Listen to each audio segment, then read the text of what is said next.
Goed. Ons gaan aan met Spreuke, met 3 vers 16. Ons gaan nou begin met Prediker 3 vers 16. Die titel is Verwerping. Die tema is: hoe hanteer jy verwerping wanneer die wat jou veronderstel is om te help, jou wegstoot? Dis 'n moeilike een.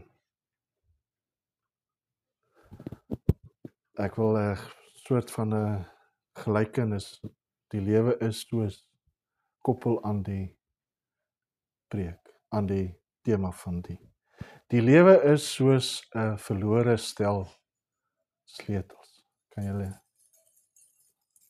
Ek het hier 'n klomp sleutels. Wat is die doel van 'n sleutel? Om iets oop te sluit. So iewers moet daar vir hierdie slotjie of vir hierdie sleutel 'n slot wees. Né? So dink jy hulle hierdie sleuteltjies, as hulle daar in my bakkie lê, dien hulle doel uit? Ek het nie 'n idee wat se klomp sleutels hierdie is. So hulle dien nie hulle doel nie. Hulle voel verwerpe, is dit nie? Want ek het hulle vergeet. Al wat ek weet is, hierdie is ons voordeursleutel. Hierdie ene, dink ek, ja. En hierdie is die agterdeursleutel. Maar die ander sleutels het ek nie idee wat hulle is nie. Julle nie ook so stel sleutels, of 'n klomp sleutels wat julle nie weet hoekom julle dit saam met julle dra nie.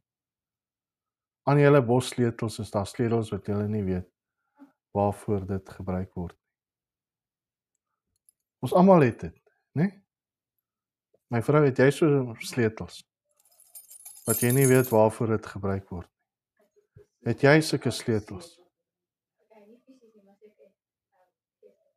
So jy het nie 'n fisiese stel sleutels wat soos die ene lyk wat? Nog nie. Okay, jy is nog te jonk. En jy? En jy? En julle? Ons almal het.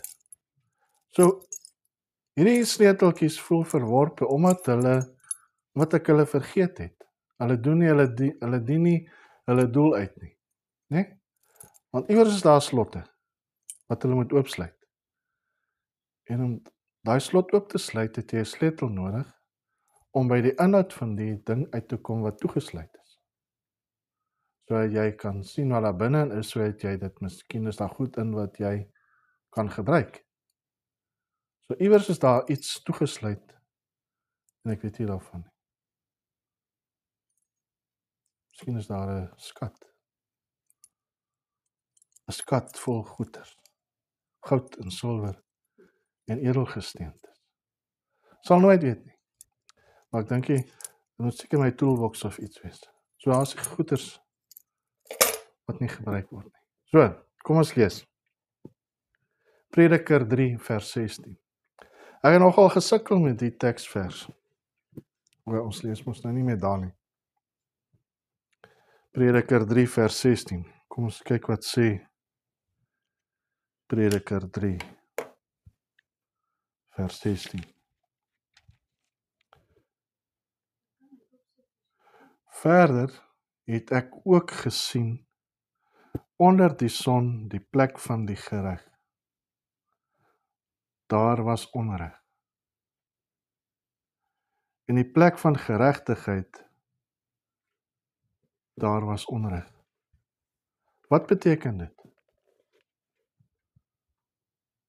Reg, waar is, wat as iemand praat van 'n plek van geregtigheid, waarvan praat hulle? Reg en geregtigheid. Die hof.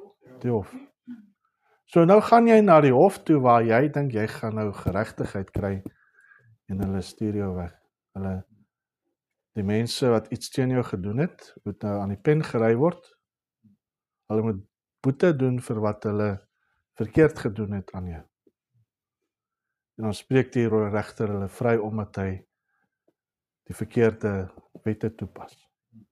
So jy kry nie geregtigheid nie. So jy voel in 'n waarheid verworpe, omdat jy nie gekry het wat jy voorgevra het. Maar kom ons kyk. Prediker is geskryf deur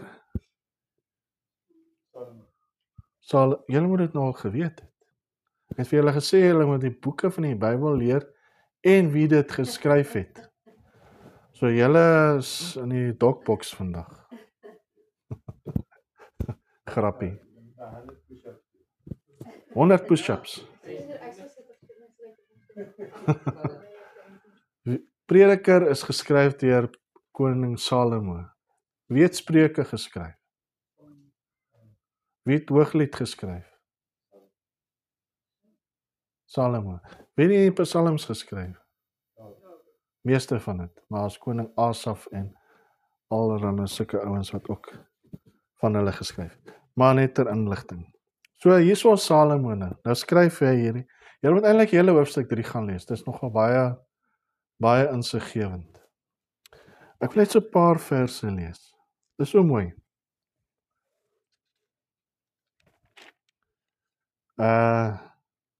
Kom ons lees af van vers 1 af, maar ek gaan nie alles lees. Alles het sy bepaalde uur, en vir elke saak onder die hemel is daar 'n tyd. 'n Tyd om gebore te word, en 'n tyd om te sterwe, 'n tyd om te plant, en 'n tyd om uit te roei wat geplant is. 'n Tyd om dood te maak, en 'n tyd om gesond te maak. 'n Tyd om af te breek, en 'n tyd om op te bou. 'n Tyd om te ween, en 'n tyd om te lag. 'n Tyd om te weeklaag, en 'n tyd om van vreugde rond te spring. 'n Tyd om klippe weg te gooi, en 'n tyd om klippe bymekaar te maak. 'n Tyd om te omhels, en 'n tyd om ver te wees van 'n omhelsing. 'n Tyd om te soek, en 'n tyd om verlore te laat gaan. 'n Tyd om te bewaar, en 'n tyd om weg te gooi. 'n Tyd om te skeur, en 'n tyd om aan mekaar te werk. 'n Tyd om te swyg, en 'n tyd om te spreek. 'n Tyd om lief te hê, en 'n tyd om te haat. 'n Tyd vir oorlog, en 'n tyd vir vrede. Watter voordeel het hy wat werk daardeur dat hy hom vermoei? Ek het die taak gesien wat God aan die mensekinders gegee het om hulle daarmee te kwel. Alles het hy mooi gemaak op sy tyd. Ook het hy die eeu in hulle hart gelê sonder dat die mens die werk wat God doen van begin tot eind kan uitvind. So het ek dan ingesien dat daar niks beters onder hulle is nie, as om bly te wees en om goed te doen in die lewe. En ook dat elke mens eet en drink en die goeie geniet by al sy moeitevolle arbeid. Dit is 'n gawe van God. So ons het nie altyd nodig om ons in die stoot van ons aangesig ons brood te verdien nie. Ons kan partykeer geniet dit wat die Here vir ons gee, né? Dit is nie verkeerd nie. Ek het ingesien dat alles wat God doen vir ewig sal bestaan. Daar kan niks bygevoeg en daar kan niks van weggeneem word nie. En God het dit so gemaak dat hulle moet vrees voor sy aangesig. En dan vers 15 is nogal baie interessant. Alles wat is vandag was al reeds. En wat sal wees was al reeds. En God soek weer op wat verbygegaan het. Interessant. Teksvers 10, nee. Vers 15. En dan vers 16. En dan vers 17. Ek het in my hart gesê, God sal die regverdige en die goddelose oordeel. Want daar is 'n tyd vir elke saak en vir elke werk. Maar julle kan hoofstuk 3 op julle eie gaan bestudeer. En my sleutels sal ek gaan uitfigure wie op wie pas waar. Maar ek dink dit gaan 'n onbegonne taak wees nie, dit gaan 'n onbegonne taak wees. Sal ek weer terugsit in my stok. So, kom ons kyk. Wat wil Salomo vir ons hierso sê? Hy wil vir ons sê dat die mens ons soms teleurstel.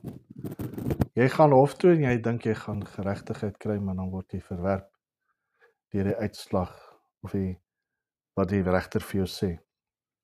En dan ervaar jy die teenoorgestelde, jy probeer geregtigheid kry, dan kry jy ongeregtigheid. Wanneer ons hoop dat aanvaarding en liefde ons pad langs gaan kom, ervaar ons partykeer die teenoorgestelde. Wanneer mense ons te nakom, is dit vir ons moeilik om te aanvaar, want dit is nie wat ons verwag nie. Mense stel teleur, maar God stel ons nooit teleur nie. Die vraag nou is, wat is jou reaksie wanneer jy aan die ontvangkant is van verwerping en van ongeregtigheid? En wat moet jy doen om te waak daarteen dat jy nie jou skuldig maak aan om iemand die ongeregtigheid toe te dien nie? Wat moet jy doen om te waak om nie iemand te verwerp nie? Praat Salomo uit ondervinding? Het hy miskien verkeerd geoordeel? Ons weet dat hy baie wys was, né? Ons het dit al reeds gesê, dat hy op 'n baie jong ouderdom koning geword en hy het een van sy, toe God vir hom ons gevra wat wil hy hê, toe sê hy wysheid, dat hy die volk kan lei. En hy was 'n goeie leier. Ons herinner ons aan die 2 vrouens wat na hom toe gekom het. Ken jy daai verhaal? Die 2 vrouens wat met die een babietjie na hom toe gekom het. Die een was dood, die kind was dood, toe die ander ene, die een wat die kind gevat het, gesê dit is haar kind, en die een wat sy kind het gesê is haar kind. Toe sê Salomo, okay, kap die kind in 2, dan kan jy elkeen 'n helfte kry. Toe sê die een wie die regte ma, sê nee, moenie. Gee dit vir die ma wat sy kind dood is. Toe sê maar jy is die regte ma. So hy het baie wysheid gehad. Maar was daar miskien in sy lewe dat hy die wysheid verkeerd toegepas het? Ons sal nie weet nie. Al wat ons weet is, toe hy 'n klomp vrouens gehad het, het hulle sy hart van God afgedraai. En hy het agteraf gode aangehardloop. En hy het miskien in daardie staat van teruggevallenheid miskien mense verkeerd behandel. Ons sal nie weet nie, want die Bybel praat nie daarvan nie. En nou sit hy hier in hoofstuk 3, en hy skryf vir al hierdie goed. Daar's 'n tyd vir dit, daar's 'n tyd vir dit, daar's 'n tyd vir die, daar's 'n tyd vir daai. Hy het miskien daar in sy troonkamer gesit en gekyk oor alles wat hy vermag het. En gesê, hierdie huis wat ek gebou het, hierdie paleis wat ek gebou het, hierdie perdestalle wat ek gebou het, hierdie stede wat ek gebou het, die strate wat ek gebou het. Ek kan nie dit saam met my vat hemel toe nie. Dit is alles 'n gejaag na wind. Ek het my moeitevolle arbeid, het ek al hierdie goed vermag, maar ek kan dit nie saamvat hemel toe nie. Ek het my tyd gemors. Dis wat hy sê in Prediker. Waarmee hou ons besig? Is ons besig met ewigheidswaarde of is ons besig met tydelike goed? Alles wat hy vermag het was tydelik van aard en het geen ewigheidswaarde vir hom ingehou nie. Kom ons lees Matteus 16 vers 26.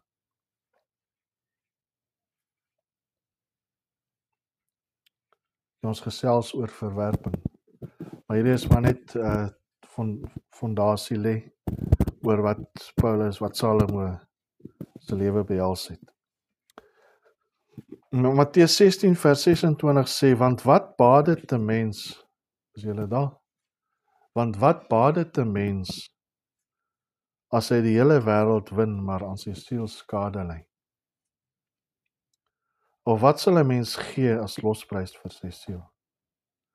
Wat baat dit, jy wen die hele wêreld, jy het die grootste bankrekening, jy het biljoene rande in die bank, jy het huise hier en jy het huise daar en jy het 'n groot seiljagte in.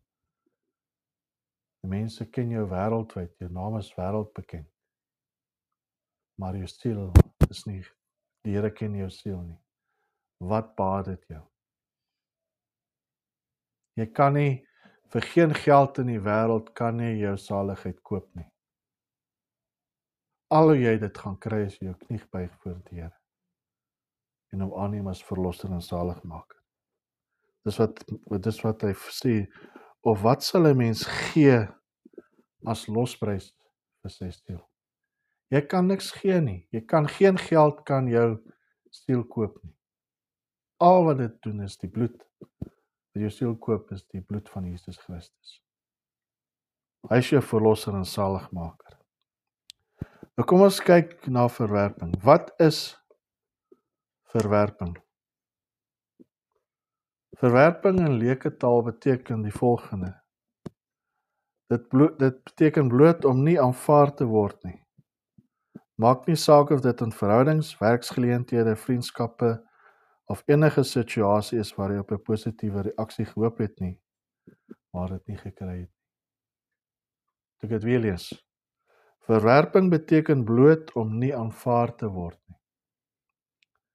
Maak nie saak of dit in verhoudings, werksgeleenthede, vriendskappe of enige ander situasie is nie. As jy in 'n situasie is waar jy op 'n positiewe reaksie gehoop het en jy kry die teenoorgestelde. Jy gaan na iemand toe en jy verwag dat iemand jou gaan omhels en vir jou vriendelik wees en hulle jaag jou weg. Dis verwerping. Wat is die effekte van verwerping?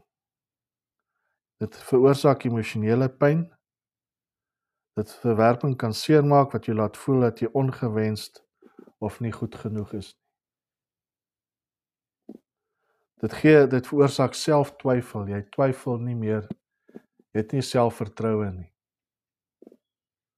Dit kan jou laat wonder oor jouself en dan wonder jy wat het verkeerd geloop. Wat het ek verkeerd gedoen? Verlies aan selfvertroue. Sommige mense begin minder selfversekerd voel nadat hulle verwerp is. Dit veroorsaak eensaamheid. As verwerping in sosiale situasies gebeur, kan dit jou laat voel dat jy geïsoleerd is.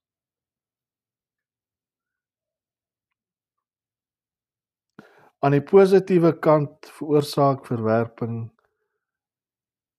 dat dit jou kan aanspoor om te verbeter. Om harder te werk. Of iets selfs beter te vind om te doen. Verwerping maak seer. Maar dit is deel van die lewe. Ons is nie sonder verwerping nie. Wat saak maak is hoe ons weer opstaan. Hoe ons weer opstaan en daaruit groei. Nie een van ons is beskerm teen verwerping nie. Dis deel van die lewe. Maar wat maak jy as jy verwerp word? Bly lê? Of staan jy op? Gebruik jy dit as 'n stepping stone? Ek het nie 'n beter woord vir Afrikaans vir stepping stone nie. Wat is 'n goeie Afrikaanse woord vir 'n stepping stone? Is nie nie. Stepping stone. Jy moet jou verwerping, die situasies waarin jy is wat verwerping veroorsaak, moet jy gebruik as 'n stepping stone, nie as 'n stumbling block. Dis mooi Afrikaans, nee. Nee. Ons almal verstaan daai woorde. Stepping stone of stumbling block. Jy moenie dat verwerping, jy moet dit nie persoonlik opneem. Soms het verwerping niks met jou te doen nie. Dit mag miskien oor omstandighede of voorkeure gaan. Partykeer, as so baie mense wat jou te nakom en sê, ek het dit nie persoonlik bedoel nie. Maar moenie vir my sê jy het dit persoonlik bedoel nie, dit is vir my persoonlik. Nee?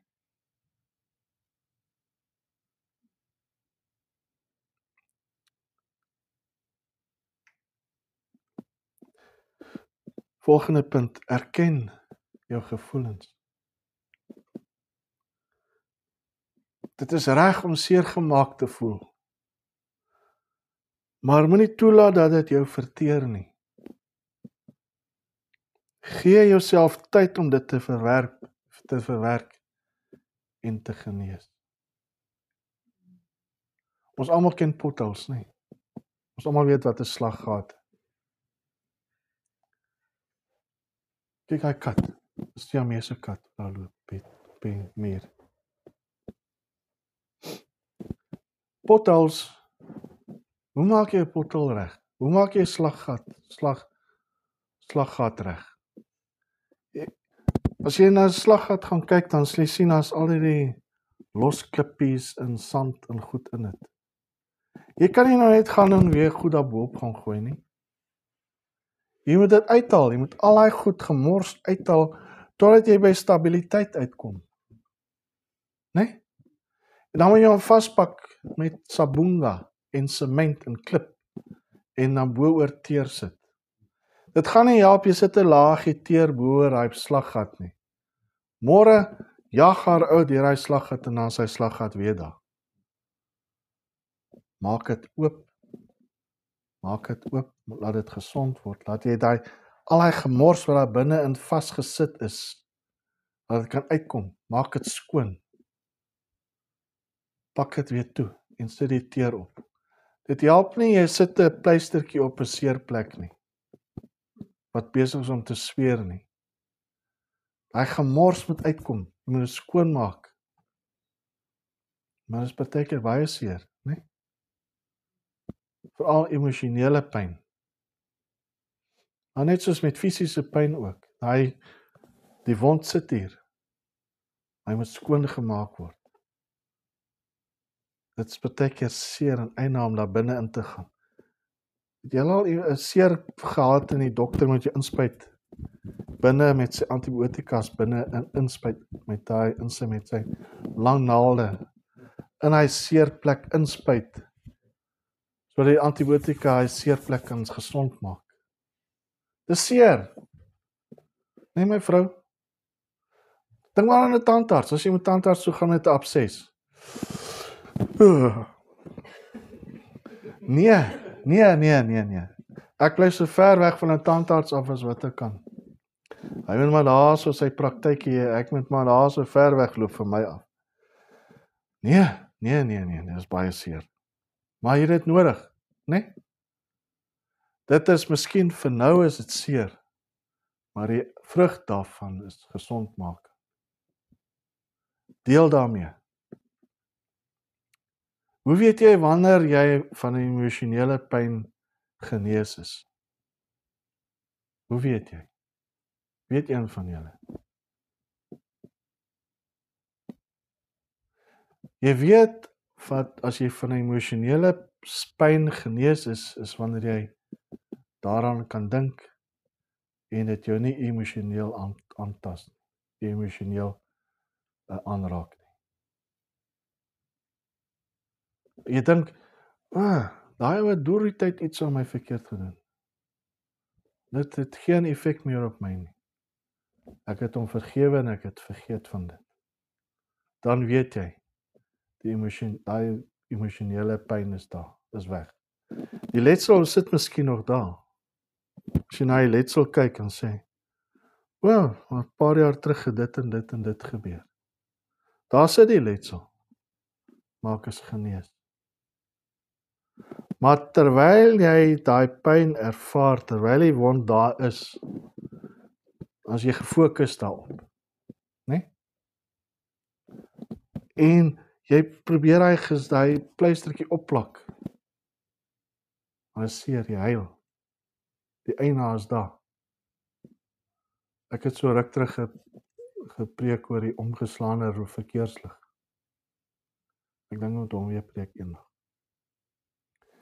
Omgeslaane verkeerslig. Het jy al 'n omgeslaane verkeerslig gesien wat seker deur die nag deur 'n dronk bestuurder omgery is? Hy dings lê op sy. Maar as sy maatjie rooi slaan en groen slaan en oranje slaan, werk hy. Die lig werk. Hy doen nog steeds sy doel uit, maar hy lê plat op die aarde.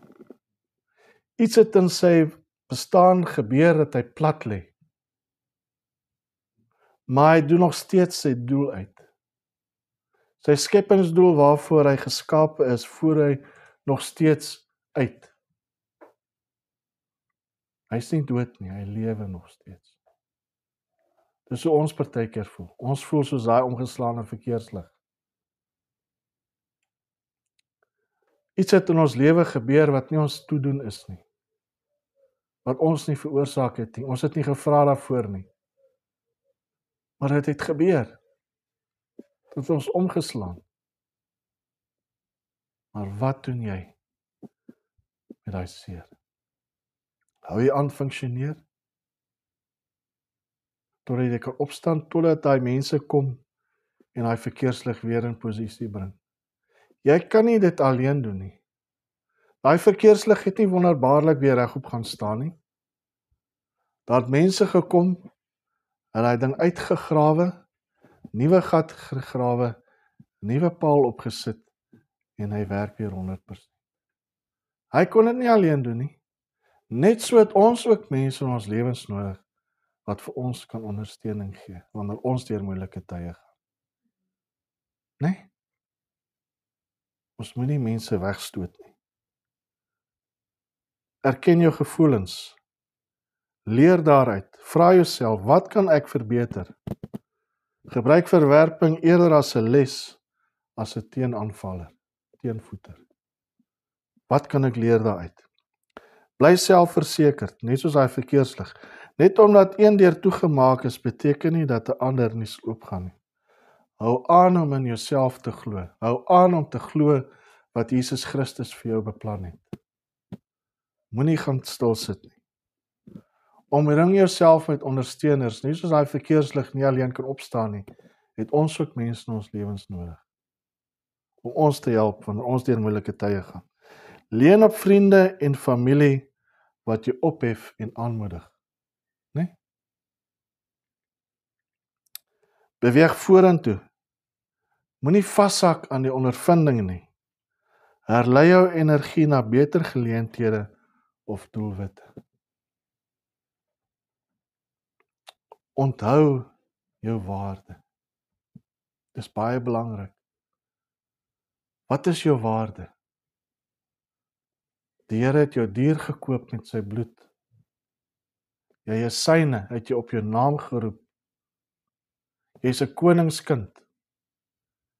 Jy is 'n kind van die Vader. Jou boetie is Jesus Christus. Ons is erfgename van God en mede-erfgename van Jesus. Ons is meer as oorwinnaars deur Christus wat ons die krag gee. Meer as oorwinnaar. Ek gebruik hierdie illustrasie baie. Die boksgeveg is aan die gang. Muhammad Ali baklei teen George Foreman. Muhammad Ali wen die boksgeveg. Hy kry $5 miljoen. 'n groot check. Hy kom by die huis, hy hang sy kampioenbelt teen die muur op en sy vrou sê vir hom, waar is die check? Hy het die oorwinning behaal, maar sy vrou is meer as oorwinnaar want sy pluk die vrugte van sy oorwinning. Amen. Ons is meer as oorwinnaars deur Christus wat ons die krag gee. Beweeg vorentoe. Onthou jou waarde.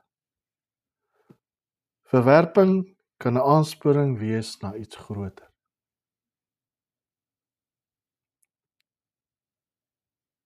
Jy kan die regverdigheid, liefde en vriendelikheid verwag, maar in plaas daarvan ervaar jy onregverdigheid, haat en verwerping. Hierdie teenstelling kan demotiverend wees en uitdagend om mee te deel. Verwerping kan 'n vorm van onregverdigheid wees, veral wanneer dit onverdiend of onregverdig is.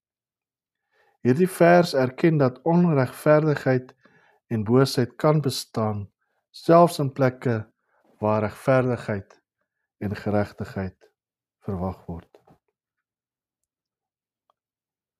Wie se voorbeeld kan ons naslaan om te sien wat verwerping is?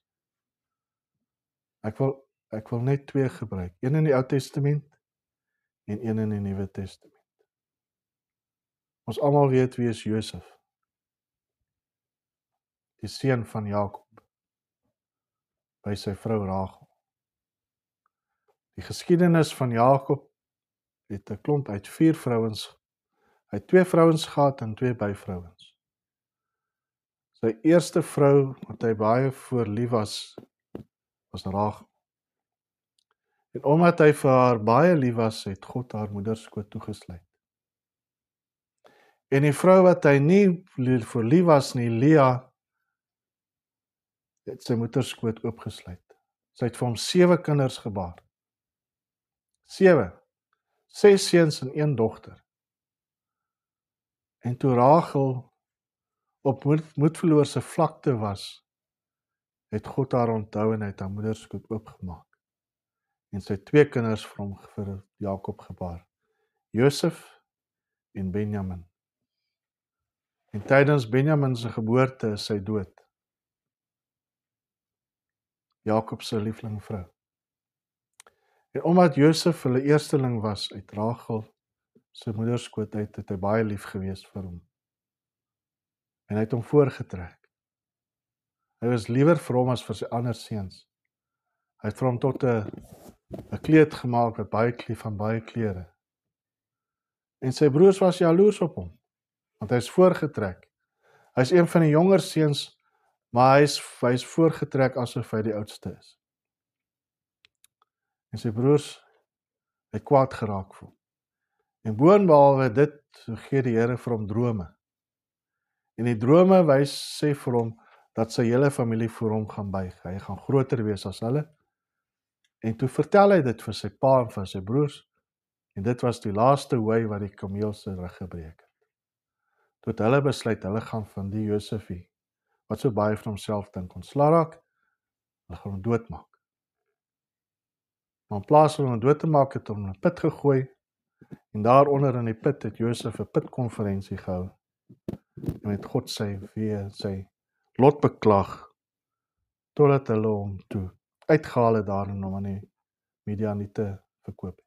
En daar is hy op pad Egipte toe, en om 'n lang storie kort te maak, hy is in Potifar se huis, en sy Potifar se vrou lê aan by hom, en sy sê nee, hy wil nie met haar iets te doen hê nie, en sy het toe 'n negatiewe report teen hom.